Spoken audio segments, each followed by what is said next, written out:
नमस्कार, शून्य the power of empty mind में आप सबका फिर से स्वागत है। अगर आप रेकी सीखना चाहते हैं, रेकी कोर्स करना चाहते हैं, तो मैं यूट्यूब के ज़रिए आपको रेकी सिखा रही हूँ अपने दूसरे चैनल पे। लिंक डिस्क्रिप्शन में दी हुई है। अगर आप इस कोर्स में इंटरेस्टेड हैं तो आप वो चैनल सब्सक्राइब कर सकते हैं। अब बात करते हैं कि स्पिरिचुअल पर्सन को किस किस टेस्ट से गुजरना पड़ता है जब वो स्पिरिचुअल पाथ पे चलता है। किसी भी तरह का मेडिटेशन या मंत्र जाप कुछ भी आप बोल सकते हैं जिसके थ्रू आप अपनी अवेकनिंग करना चाहते हैं। इस रास्ते पर चलते चलते आपको कई सारे टेस्ट्स का सामना करना पड़ता है। कुछ तो आपके खुद के होते हैं और कुछ प्राकृतिक रूप में आपके सामने लाए जाते हैं। ज़्यादातर टेस्ट्स का रीज़न होता है हमारे ब्लॉकेजेस। जब तक वो ब्लॉकेजेस क्लीन नहीं होते, हमें कहीं ना कहीं इस टेस्ट को बहुत अच्छी तरह से कवर अप करना पड़ता है बिना अपने आप को बैक स्टेप करें। तो आज मैं कुछ आपको पॉइंट्स बताऊंगी, शायद आपसे रिलेट करते हो, जिससे आप ये समझ सके कि आप अभी कहाँ तक पहुंचे हो या आपका कौन सा टेस्ट अभी चल रहा है। सबसे पहले इसमें आता है बैठना, शांति से बैठना। हम में से बहुत सारे लोग ऐसे हैं जिन्होंने अभी नीचे बैठना लगभग बंद सा कर दिया है। तो आसन पे कुछ देर तक बैठ पाना भी एक बहुत बड़ा, हमारे लिए एक बहुत बड़ी बात हो जाती है। इसके दो फैक्टर्स हो सकते हैं, एक तो आपका एज फैक्टर और एक आपकी आदत। हमारी आदत ही नहीं है आजकल नीचे बैठने की, तो ये इसलिए थोड़ा सा मुश्किल हो जाता है। दूसरा पॉइंट, सबसे ज़्यादा एक मेडिटेटर या एक स्पिरिचुअल पाथ पे चलने वाला इंसान जूझता है अगर, तो वो है मेंटली। क्यों? क्योंकि मेंटल थॉट्स आने बंद नहीं होते। बहुत हद तक 10-10, 12-12 साल तक भी मेडिटेशन करने वाले लोग कई बार शून्य की स्थिति में पहुंचने में बहुत स्ट्रगल करते हैं, क्योंकि रेगुलर बेसिस पे हमारे मेंटल या तो फिर हमारे फिजिकल थॉट्स चलते रहते हैं, जिसकी वजह से हम इस जगह पे जाके अटक जाते हैं। ये तो रही हमारी बातें, जो कि एक बॉडी की वजह से प्रॉब्लम्स आती हैं। तीसरी चीज, डर। हम जब भी मेडिटेशन शुरू करते हैं, स्टार्टिंग में इनिशियल स्टेज पे तो हमको बहुत अच्छा लगता है, क्योंकि शांति से बैठे रहो, कुछ देखने की कोशिश करते हैं हम। कई बार हमें कुछ चीज़ें दिखती भी है, कई बार नहीं भी दिखती है, तो वो चीज़ हमें बड़ा आकर्षित करती है। बट एक समय जाने के बाद हमारे अंदर ना डर पनपने लगता है।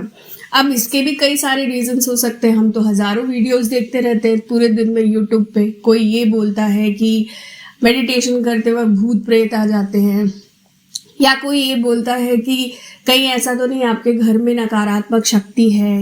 इन सब के चक्कर में भी हम कई बार इस जगह पे या फिर इस उलझन में फंस जाते हैं कि हमारे आसपास कुछ नेगेटिव तो नहीं चल रहा, जिसकी वजह से भी हम अपने आप को कंट्रोल में नहीं रख पाते। चौथी चीज, कुछ समझ में ही नहीं आता।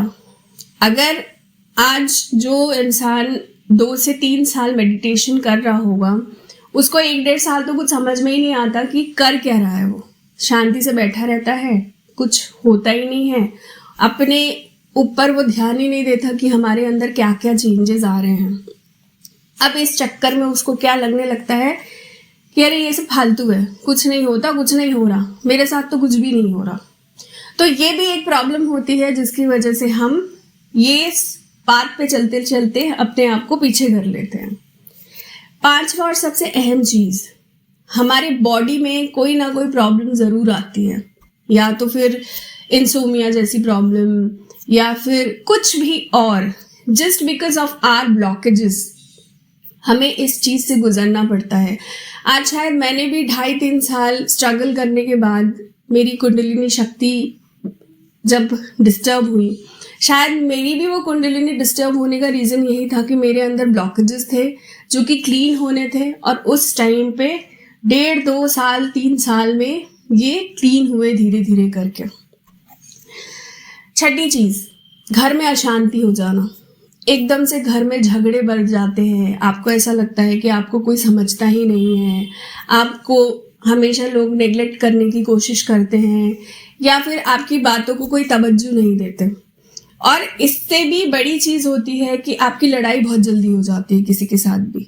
तो इसका रीजन भी ये होता है कि कहीं ना कहीं जब आप स्पिरिचुअल पाथ पे होते हो ना, आपके इर्द गिर्द जितने लोग हैं उनका जो असली चेहरा है ये आपके सामने खुलना शुरू हो जाता है।